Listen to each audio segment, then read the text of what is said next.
Bom, pessoal, como a gente apresentou no primeiro capítulo, agora a gente vai falar no capítulo... vai entrar no capítulo 3, no qual a gente vai falar de plano de ação. Como que a gente faz para implementar aquelas ações que são decorrentes dos objetivos estratégicos que a gente construiu juntos lá no capítulo 2. Para começar, eu queria mostrar um pouco a estrutura de como é interessante a gente dividir as ações que a gente realiza por nível de competência, para a gente saber qual que é a competência de cada uma das pessoas que estão envolvidas nas ações. E para isso, eu convidei a Paula, que está aqui do meu lado, para mostrar um exemplo um pouco mais prático que aconteceu aqui na Secretaria de Educação e a gente ter uma visibilidade maior desses níveis de competência que eu estou falando. Eu queria mostrar primeiro quais são os níveis, como vocês podem ver aqui na tela. A gente separa entre o nível estratégico, tático e operacional. O nível estratégico, ele é da alta administração, que tem uma visão são as pessoas que têm a visão do todo da organização, tem uma forte orientação externa, por exemplo, aqui na Secretaria de Educação, quem construiu o mapa da estratégia foi o secretário, que ele olha, o secretário e sua equipe, claro, né? E tem essa forte orientação externa, no caso a gente olhou bastante para os outros estados, viu o que os outros estados estavam fazendo em educação, o que deu certo, o que deu errado, sempre com foco em longo prazo, olhando para o futuro, e são objetivos maiores, né, que essa alta administração está construindo, objetivos mais gerais também e planos mais genéricos, porque aí daí a gente vai discorrer as ações de uma forma um pouco mais granular, para o nível tático. O nível tático são os gerentes, é uma visão mais departamental, tem um foco de médio prazo e acaba definindo, e é quem define quais são as ações que vão ser feitas no nível operacional. O nível operacional são os supervisores, são visões que é uma visão um pouco mais rotineira, é quem está ali na ponta, olhando no curto prazo, o que vai ser feito amanhã, o que vai ser feito na semana que vem. E as definições dos objetivos e resultados são mais específicos quando comparado aos outros níveis. Isso aqui eu acabei falando um pouco de como a gente fez a construção do mapa e como dividiu na secretaria, mas cada organização tem seu nível de estratégico, tático e operacional. É muito fácil adequar. E eu trouxe esses desdobramentos que a gente consegue colocar em cada uma das ações para vocês verem como é interessante a gente separar por competências cada ação por nível. Eu vou falar um pouco mais de cada um desses níveis e aí eu vou pedir para a Paula trazer o exemplo dela para a gente entender um pouco melhor. O primeiro nível é o nível estratégico. O que ele faz? Ele define o planejamento estratégico, faz a declaração da missão, visão, valores, envolve toda a organização, tomando decisões mais importantes, separando os recursos para cada um dos projetos estratégicos. Quem faz depende de qual organização a gente está falando. Aqui na secretaria é o secretário, na escola é o gestor da escola. Paula, por favor, fala um exemplo que você trouxe para a gente e como você acha que ele se adequa nesse nível estratégico. Bom, com relação ao exemplo que eu estou trazendo, eu vou falar da ação, que é uma ação recente que aconteceu aqui dentro da Secretaria da Educação, que é a reestruturação das gerências regionais, né, as GREs, que foi baseada no mapa estratégico e especificamente no objetivo estratégico da eficiência organizacional. Então, esse objetivo está vinculado diretamente à reestruturação das gerências regionais. Passando agora para o nível tático, eu trouxe aqui a separação também do que ele faz. Ele desdobra as estratégias que foram construídas pelo nível estratégico em ações por departamento, vai separando o que vai cada departamento, no caso, pode ser secretários, depende muito da organização que a gente está trabalhando. Mas ele separa em níveis mais gerenciais os objetivos estratégicos, separa nas grandes ações que vão ser feitas. E qual que é a sua principal função? Ele faz a intermediação entre o nível estratégico e o nível operacional. Do nível estratégico, a gente construiu grandes objetivos. O nível tático já vai separando por departamento. E o nível operacional é a ponta, é quem vai realizar aquelas ações de uma forma mais granular, que vai acompanhar todos os dias. Quem que faz? São os gerentes, é o diretor adjunto, é o secretário escolar, depende muito da organização que a gente está trabalhando. Paula, no exemplo que você trouxe, qual como você acha que a gente consegue adequar aqui no nível tático?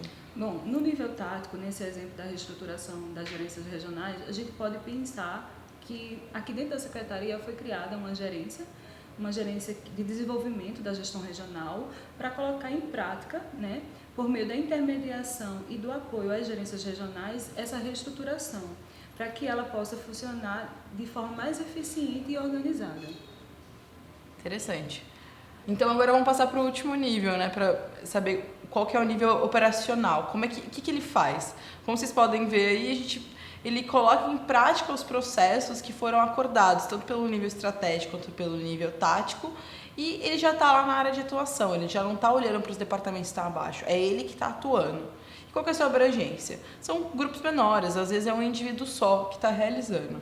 A principal função é acompanhar a rotina que já foi pré-estabelecida para garantir que todos os processos e subprocessos sejam realizados, para que cada departamento lá no nível tático tenha suas ações realizadas e o nível estratégico também tenha a garantia que os objetivos estratégicos que ele construiu estão sendo cumpridos. Quem faz também depende de qual organização a gente está falando. São as regionais, são os coordenadores, são os professores. É sempre o nível mais operacional da ação em questão que nós estamos trabalhando. Nesse exemplo, Paula, quem que é a pessoa que foi, ou o grupo de pessoas que foram responsáveis lá no nível operacional? Pronto, nesse exemplo da reestruturação, a gente percebe que o gerente regional é essa pessoa que vai colocar em prática, no cotidiano da regional, né, os processos e os subprocessos que rodam dentro da regional para que ela possa, junto em parceria com o nível tático, botar em prática esse redesenho da nova estrutura. Interessante. E ele foi separado, então, esse exemplo que a Paula trouxe, no nível estratégico, ou seja, a partir de um objetivo estratégico, do mapa estratégico da Secretaria, a gente passou para o nível gerencial. Foi criada a gerência, que vai trabalhar juntamente com a ponta, vai trabalhar junto com o nível operacional, e no caso, o nível operacional foi o gestor regional, que foi a pessoa que trabalhou ali na ponta para fazer o redesenho do organograma de cada uma das regionais. Mas, de novo, cada ação que a gente está trabalhando a partir do mapa estratégico, os níveis podem variar. Esse gestor regional, que nesse exemplo foi o nível operacional, muitas vezes pode ser o nível estratégico, depende da organização ou da ação, no caso, que a gente está trabalhando. Obrigada, Paula, por ter trazido o seu exemplo. Acho que já ficou bem mais claro como são esses níveis que a gente separa o plano de ação. Bom, pessoal, depois que a Paula trouxe o exemplo para a gente entendeu um pouco melhor como é que a gente separa cada uma das ações que são desdobradas dos objetivos estratégicos por níveis de competência. Eu queria lembrar de uns aspectos importantes que vocês devem levar em consideração quando se faz no seu plano de ação. Primeiro é ter a lista de todas as ações que são realizadas a serem executadas, para ter o controle de tudo que está sendo feito após a construção do mapa estratégico. O segundo é colocar prazos. Cada uma dessas ações tem que ter uma data de início e fim. Isso nos ajuda a planejar e controlar o andamento de todas essas ações que estão sendo realizadas. Também, cada uma dessas ações tem que ter, saber exatamente qual que é o orçamento que deve ser alocado para que elas sejam realizadas. Às vezes é orçamento nenhum, a gente sabe disso, mas esse orçamento não só para garantir que você está gastando ou executando o orçamento de uma forma correta, planejada, para que a ação tenha orçamento até o final, até a sua data final, a gente não tem que pedir mais orçamento, mas também para comparar com as próximas ações que vão ser realizadas. Às vezes a gente quer fazer a ação crescer, então você já tem uma noção de quanto que foi executado na última vez que essa mesma ação foi realizada, de orçamento, quanto que você vai precisar pedir mais. Você tem uma noção melhor do quanto de orçamento você vai precisar aumentar para poder aumentar a sua ação no próximo ano. O segundo é colocar um responsável, um líder por cada uma das ações. Não necessariamente esse líder vai realizar a ação completa, mas é ele que vai responder. Quando ele for monitorado, que a gente vai falar um pouco mais no capítulo 4 sobre monitoramento e avaliação, é sempre importante ter uma pessoa-chave para responder por cada uma das ações, ainda que ele não realize ela por completo.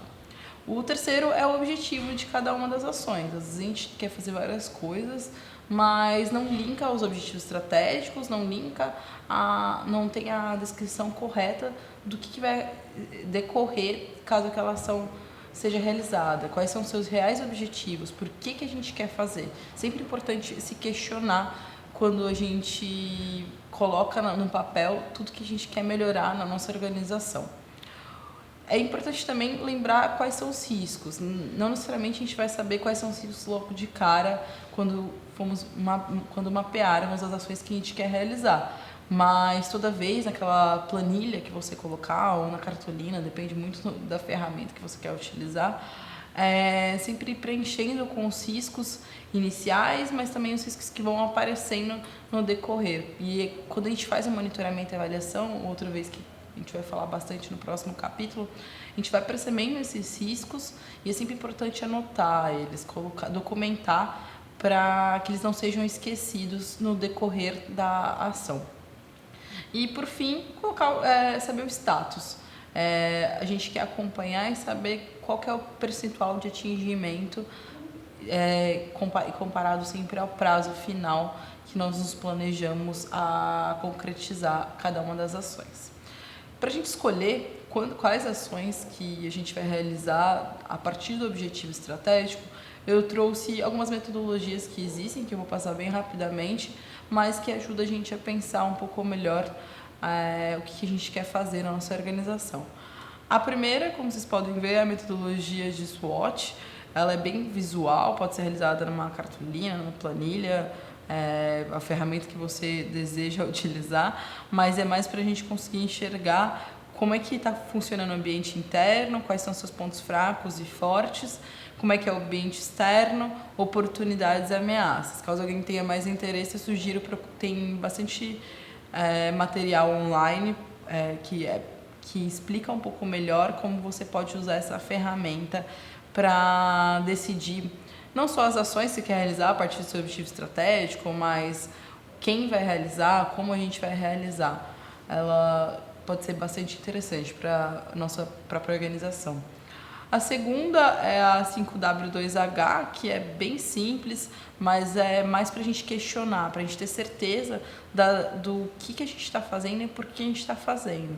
O 5W2H são essas perguntas que a gente faz quando a gente se decide por realizar uma ação. É o que a gente está fazendo, por que a gente está fazendo, quem que está fazendo, quem que é o responsável, qual vai ser o custo, a quantidade dessa ação que eu desejo, que eu quero realizar, como que eu vou realizá-la, quando e onde. São perguntas bem simples, mas elas às vezes mas ao mesmo tempo elas são bem complexas, né? Como vocês podem perceber, não necessariamente está mapeado todas essas questões quando a gente se decide por realizar uma ação. E por fim, é a PDCA, que é planejar, desenvolver, cercar e agir. É essa rotina que a gente precisa realizar toda vez que a gente se decide por fazer uma ação. Eu passei aqui bem rapidamente, mas são metodologias que podem nos ajudar a entender um pouco melhor todas as ações que vão se desdobrar dos objetivos estratégicos que nós construímos lá no capítulo 2.